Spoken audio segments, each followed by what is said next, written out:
嗨，大家好，我是大头，欢迎来到我的频道。今天的减脂餐食谱，做一个焗烤鸡腿肉。这道菜用了捣碎的山药泥来调味，山药中的粘液包裹在鸡腿肉的表面，带来了滑嫩的口感，中间还夹杂着山药颗粒的爽脆，非常独特。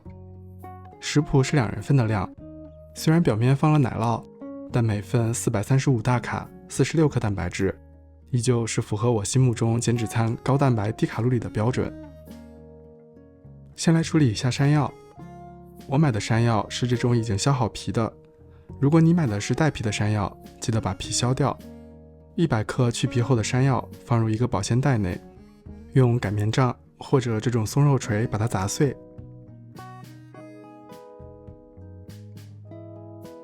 差不多这个样子就可以了。加入1大勺生抽，1小勺味淋，隔着保鲜袋揉搓均匀。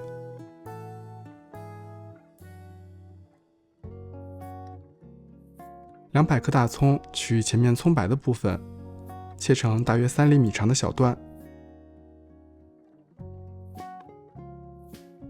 400克去皮鸡腿肉，切去表面比较明显的大块的脂肪，还是比较建议多花几分钟时间把这些脂肪块切去，能少很多卡路里，又不影响成菜的味道。切成大一点的块状，撒大约2克盐和2克黑胡椒，稍微抓拌一下。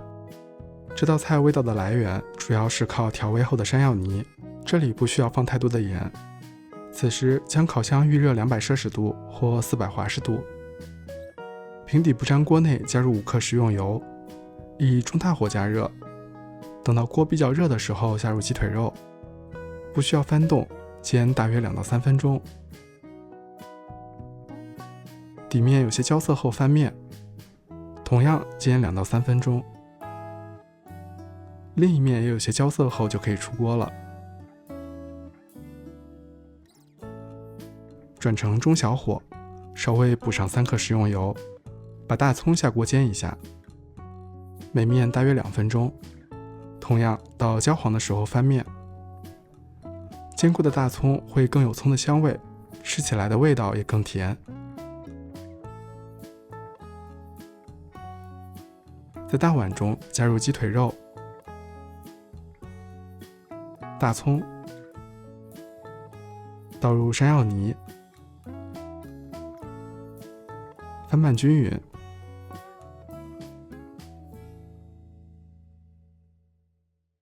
倒入一个可以进烤箱的容器里，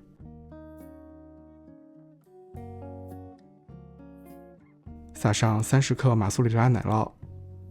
介意这点卡路里的话也可以不加，但是奶酪本身其实也是优质的蛋白质来源，而且烘烤后的奶酪真的很香。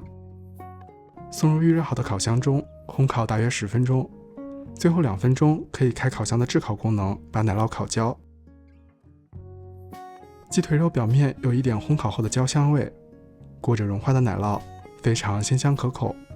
山药泥爽滑的口感中带着脆的颗粒，煎过的大葱外层略微软糯，内部还保持着脆嫩的质地，味道鲜甜。这道菜味道和口感都很丰富，非常值得一试。那今天的视频就是这样了，喜欢的话不要忘记点赞、评论并关注我的频道。我是大头，我们下期再见。